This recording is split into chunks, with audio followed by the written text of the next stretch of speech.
اعوذ باللہ من الشیطان الرجیم بسم اللہ الرحمن الرحیم وبنستعین وهو خیر المعین وصلی اللہ علی سیدنا محمد وآلہ الطاہرین.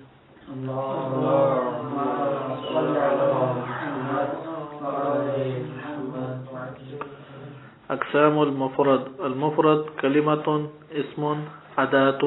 کلمۃ منطق میں کہتے ہیں فعل کو، ادات منطق میں کہتے ہیں حرف کو. ہم نے مفرد کی تعریف پڑھی تھی کہ کلام کا جز، لفظ کا جز اس کے معنی کی جز کے اوپر اس وقت دلالت نہ کرے کہ جب اس کا جز ہو. صحیح. بس یہاں پہ اب ہم مفرد کو ملاحظہ کر رہے ہیں. ادھر دقت سے پہلے توجہ کریں کہ تقسیم کیا ہے. علم نحو میں ہم نے کلمے کی کتنی پڑھی ہیں قسمیں؟ تین. اسم، فعل اور حرف. یہ تینوں کے تینوں کلمہ کہلاتے ہیں. صحیح. پس کلمے کی علم منطق میں، علم نحو میں تقسیم ہے تین: اسم، فعل، حرف. یہاں پر وہ کلمہ مراد نہیں ہے جو منطق میں کلمہ ہے. منطق میں کلمہ مقسم ہے اور اس کی اقسام اسم، فعل، حرف ہے. یہاں پر جو کلمہ آ رہا ہے وہ اقسام میں جسے ہم نے فعل کہا ہے وہ ادھر کلمہ کہلایا جا رہا ہے. صحیح ہے. یعنی علم نحو میں ہم جسے فعل کہتے ہیں، علم منطق میں اسے کیا کہتے ہیں؟ کلمہ. علم نحو میں ہم جسے حرف کہتے ہیں، علم منطق میں اسے کیا کہتے ہیں؟ ادات. کیا کہتے ہیں؟ ادا. علم نحو میں ہم جسے اسم کہتے ہیں، علم منطق میں اسے اسم کہتے ہیں.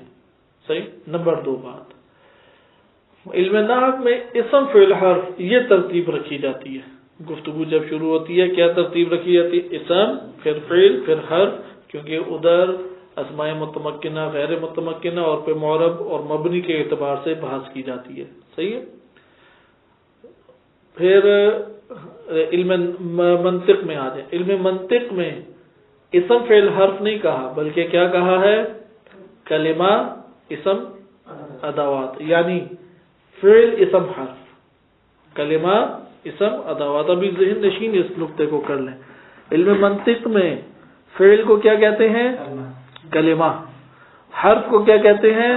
ادات. بس یہ اہمیت کی حامل. نمبر 3، یہ نمبر 3 نقطہ آپ کو علم منطق اور خصوصاً علم اصول اور فلسفہ کلام میں فائدہ دے گا. اس لیے اس تیسرے نقطے کو دقت سے دیکھیں.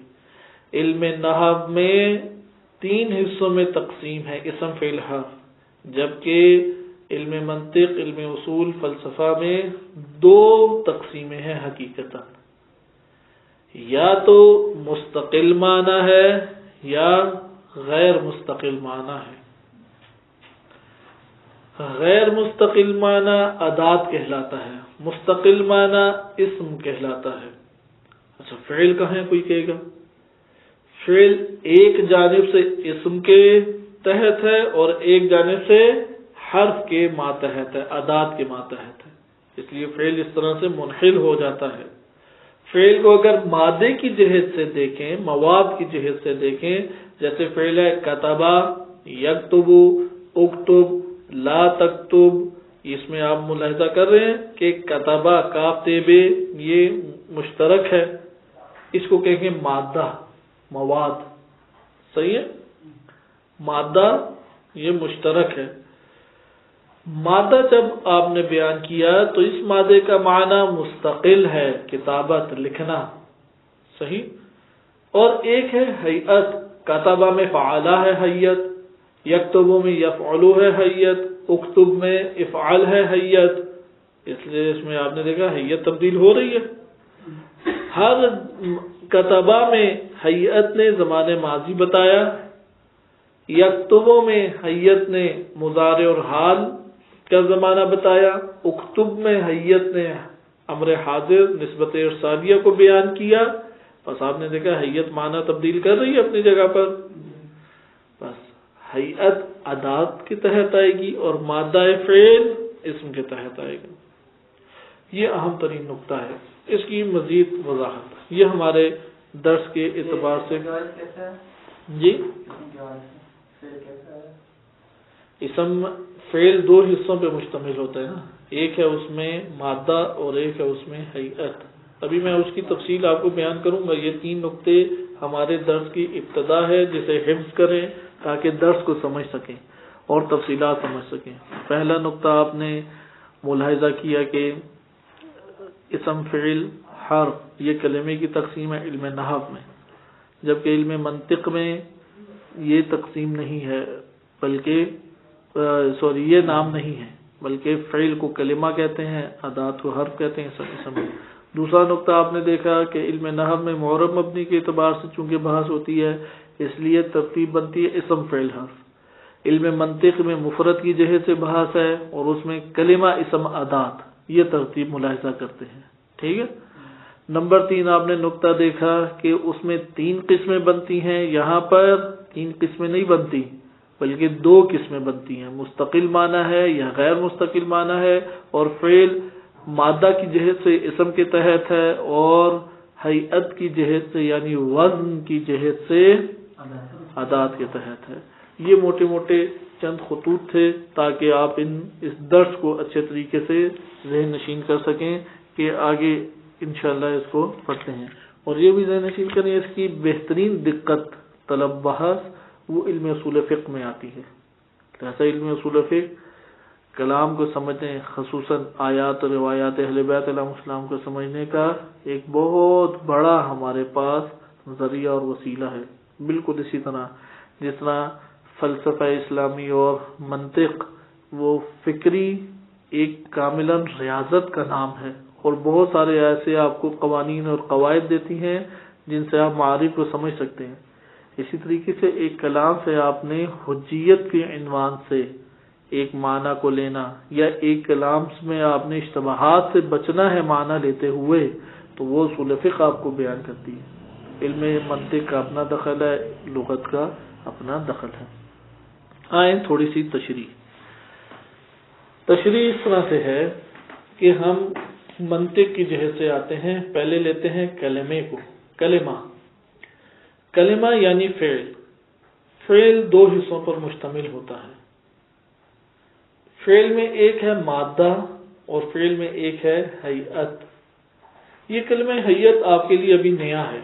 انشاءاللہ جب آپ اصول فقہ پڑھیں گے عادی ہو جائیں گے، کیونکہ اصول فقہ میں ایک طویل بحث ہے. کیونکہ بعض اوقات معنی لیے جاتے ہیں مادہ سے اور بعض اوقات معنی لیا جاتا ہے وزن سے. اسماء افعال اسماء کی دنیا میں بعض ایسی ہیئتیں وارد ہوئی ہیں کہ جیسے اسم فاعل، اسم مفعول، انہیں ہیئت ناقصہ کا عنوان دیا جاتا ہے. بعض ہیئت تامہ ہیں جیسے کلام کے اندر جیسے فعل ہے یا کلام میں ایک جملے میں ہیئت کا برپا ہونا زید القائم. ان حیات سے اصول فقہ میں بحث کی جائے گی. بس ابھی آپ کے لیے کیونکہ کلمہ کا آغاز ہے 2 چیزیں آئیں. اولاً مادہ، نمبر 2 ہیئت. یہ 2 چیزیں کس چیز کی عکاسی کر رہی ہیں؟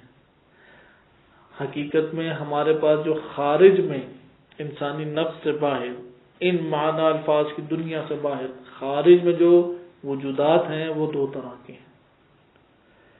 ایک وجودات ایسے ہیں کہ جو مستقل طور پر موجود ہیں اور وہ ممکن الوجود میں جواہر کہلاتے ہیں. ممکن الوجود کیونکہ واجب الوجود ظواہر اور اعراض سے مستغنی ہے. سبحان اللہ کہ اللہ تعالیٰ ان مخلوقات کی چیزوں سے پاک اور منزہ ہے. ممکن الوجود یہ 2 حصوں میں تقسیم ہو جاتے ہیں. بعض وجودات ہیں جو ماہیت کے اعتبار سے جواہر کہلاتے ہیں. یعنی جواہر کیسے کہتے ہیں کہ اگر وہ خارج میں وجود پانا ماہیت چاہے، یعنی ایک حقیقت جس کو اس طرح توجہ رکھیں، ایک حقیقت کہ جو پائی جا سکتی ہے خارج میں، اگر وہ حقیقت واقع ہونا چاہے اس کو کسی اور شے کا سہارا نہ لینا پڑے. اسی دنیا کے اندر بقیہ کسی اور وجود کا سہارا نہ لینا پڑے. اللہ تعالیٰ کی ذات ہے، اس نے اس کو وجود دیا. اب وہ جب وجود اس دنیا میں آ رہی ہے کسی اور شے کی محتاج نہیں ہے، مستقل ہے اپنے وجود میں ادھر زندگی بسر کرنے یا وجود میں آنے کے اعتبار سے. اس کو جواہر کہتے ہیں. اس کی میں صرف آسان زبان میں اس لیے ایک آپ کے ذہن میں ایک اجمالی اس کی تصویر بنا رہا ہوں، وَإِلَّا اس کی اپنی تفصیلات ہیں جو اپنے مقام پہ آپ پڑھیں گے. جو ہمیں اس حد تک ضرورت ہے بس اتنا ہم اختیار کر رہے ہیں، اس سے آگے نہیں بڑھیں گے. کہ بعض حقائق ہیں جن کا ہم علم رکھتے ہیں، صحیح ہے، جو معنی کے اعتبار سے انہیں ماہیتیں کہتے ہیں. اگر ایک ماہیت خارج میں وجود میں آنا چاہے، اللہ تعالیٰ اسے وجود دینا چاہے اور وہ اپنے وجود میں آنے کے لیے کسی اور وجود خارجی کی محتاج نہیں ہے تو اس کو کہتے ہیں جوہر، کیونکہ وہ مستقل ہے اپنے وجود میں، کسی اور کی محتاج نہیں ہے. مثال کے طور پہ جیسے انسان جب زمین کے پر کھڑا ہو کسی اور شے کے سہارا لینے کا محتاج ہے نہیں ہے. دیوار محتاج ہے، زمین کے اوپر بس قائم ہو سکتی ہے نا، نہیں ہے محتاج کسی اور شے کی. اس طور پہ اپنے وجود میں مستقل ہے، یعنی وہ اپنا وجود ان کا بغیر کسی اور کی مدد لیے بغیر ان کا وجود ادھر ظاہر ہو جاتا ہے یا نہیں؟ صحیح. مثلا اللہ تعالیٰ نے جب وجود دیا تو کسی اور وجودات کا سہارا لیے بغیر وہ اس جگہ پر ظاہر ہو گئے یا نہیں ظاہر ہو گئے.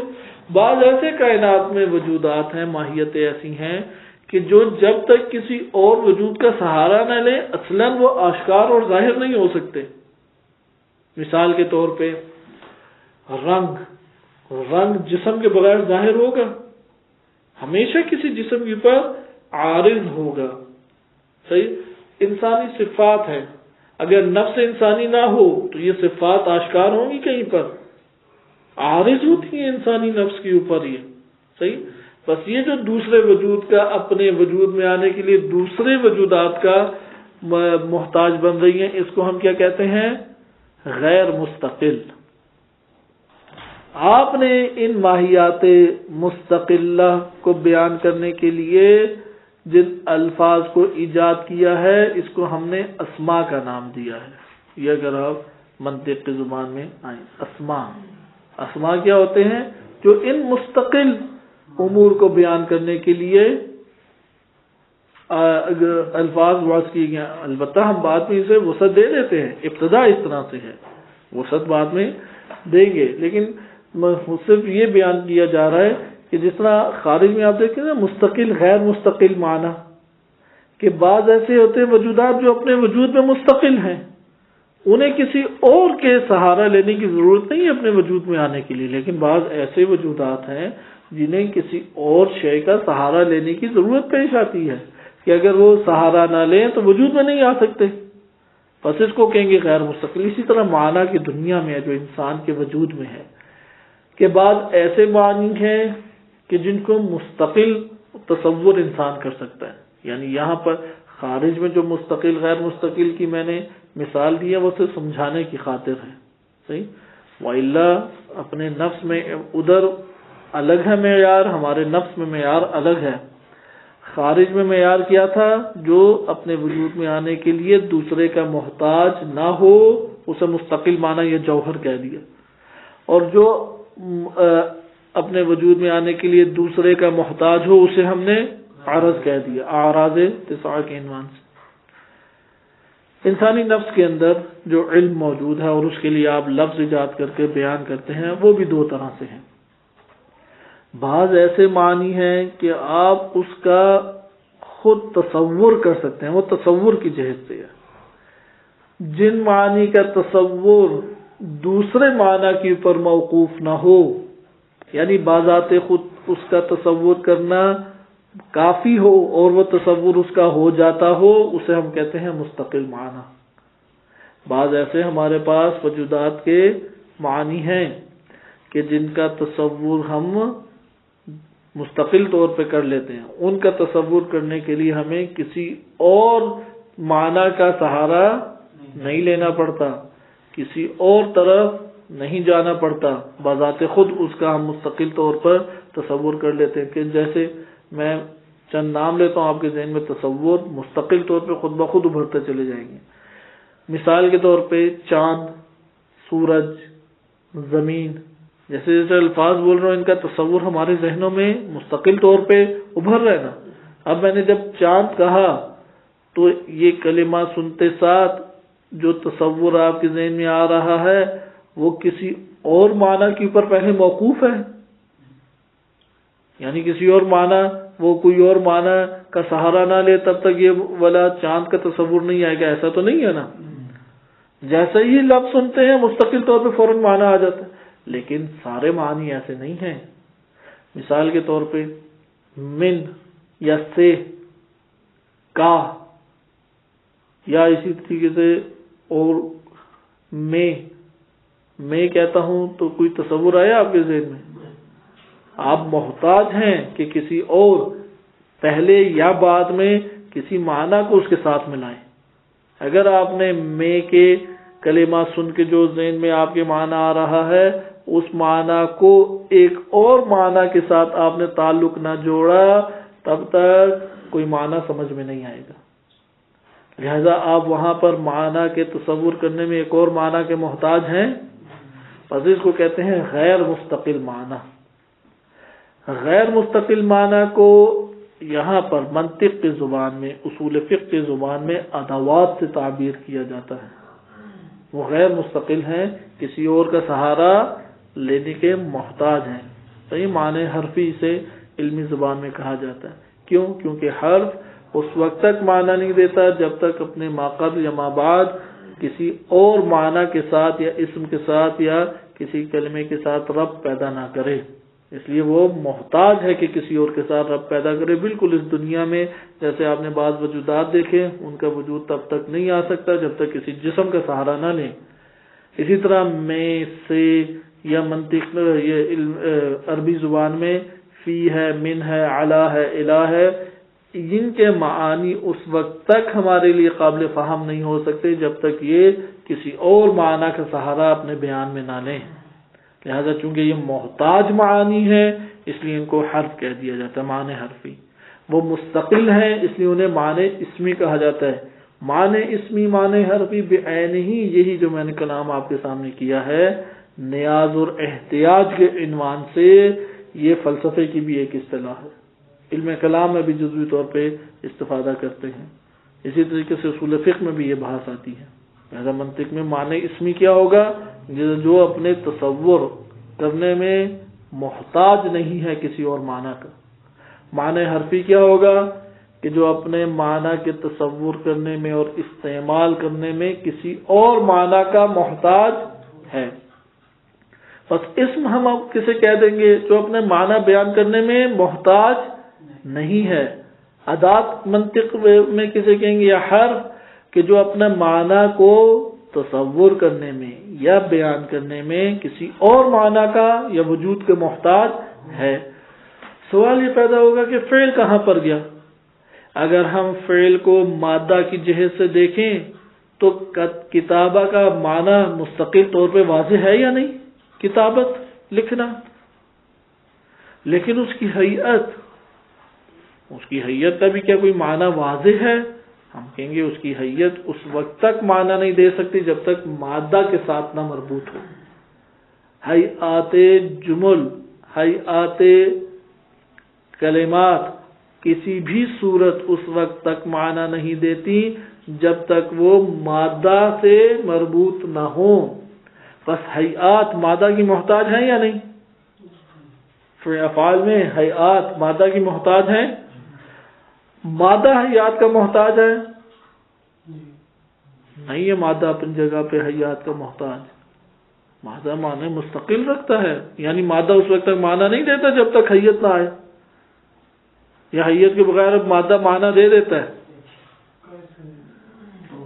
آپ دیکھیں نا، کتبہ، یکتبو، اکتب، کاتب، مکتوب، ان سب میں مادہ کیا ہے؟ کاف تیب کتابہ. یہ کسی حیت میں نہ ڈھلے، اس کا کوئی معنی بنے گا؟ نہیں بنے گا. مصدر کیا ہے پھر؟ کون سی حیت ہے اس کی؟ اس کی حیت اس طرح سے نہیں ہے کہ جس میں وہ محتاج ہو.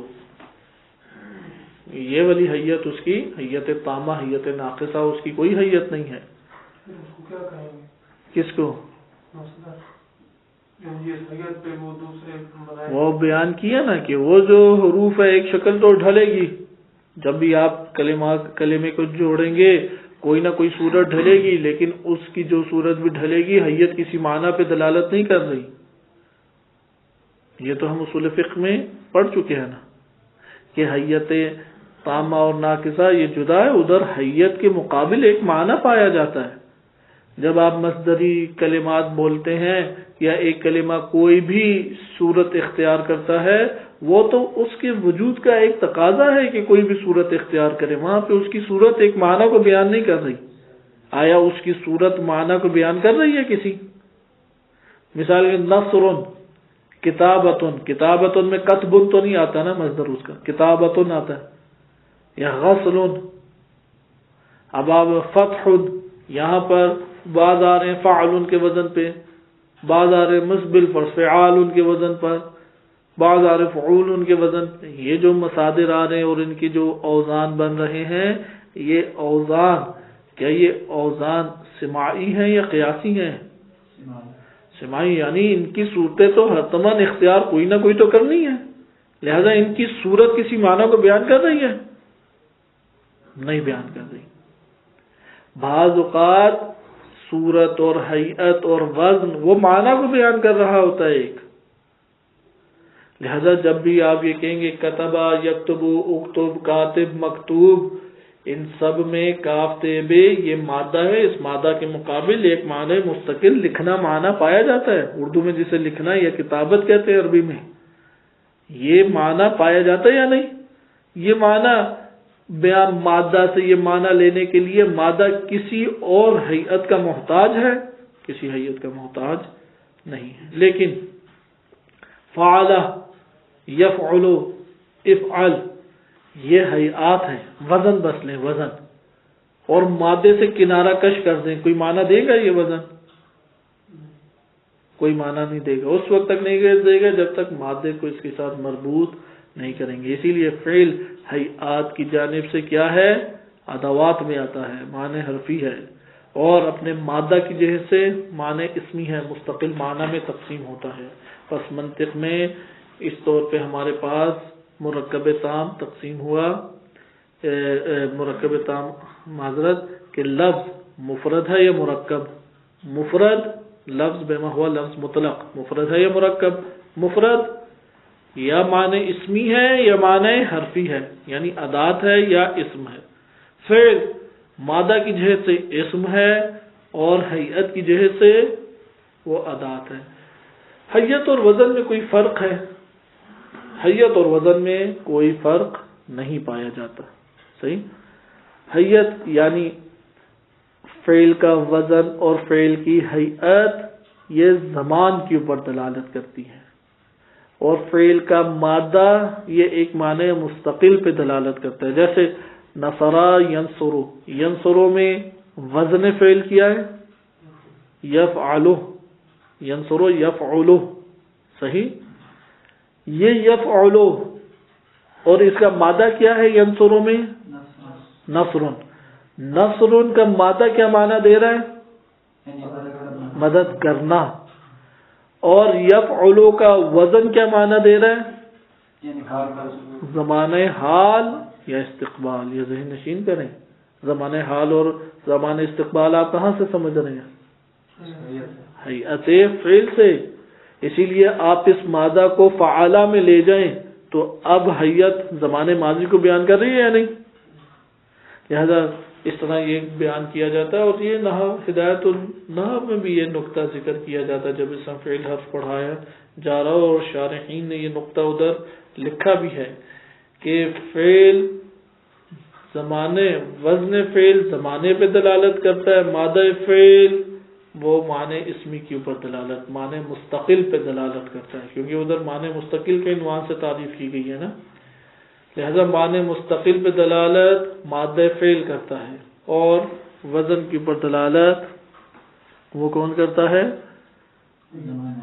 زمانہ. وزن فعل زمانے پہ دلالت کرتا ہے. اور اسی وزن فعل کو ہیئت کہتے ہیں۔ ہیئت تامہ وجود رکھتی ہے جملات میں، ہیئت ناقصہ بعض ایسے اسماء آپ نے دیکھیں کہ ان میں بھی ہیئت ہوتی ہے، لیکن وہ ہیئت ناقصہ کہلائے گی، جیسے ماضی، اس میں فاعل، اس میں مفعول، ان میں ہیئت ہے یا نہیں؟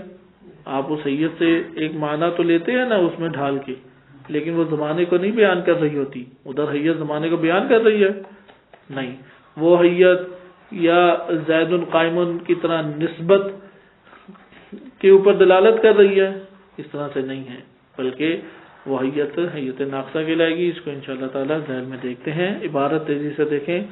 اور آخر میں ایک اور نقطہ ہے کہ افعال ناقصہ کہاں پہ شمار ہوتے ہیں؟ افعال ناقصہ کیا ہم علم نحو میں جب دیکھتے ہیں افعال ناقصہ کس کے محتاج ہیں اپنے معنی بیان کرنے میں؟ اسم اور خبر کے محتاج ہیں۔ افعال ناقصہ سے ماضی سمجھا جاتا ہے یا نہیں؟ مثلا کانا سے ماضی سمجھا جائے گا یا نہیں؟ صحیح، لیکن اس کے ساتھ ساتھ وہ کب سمجھا جائے گا؟ جب اسم اور خبر کا محتاج ہے، وہ ہو تو تب سمجھا جائے گا نا، وَإِلَّا نہیں سمجھا جائے گا۔ بس افعال ناقصہ منطق کے اس ضابطے کے تحت کہاں آنے چاہیے؟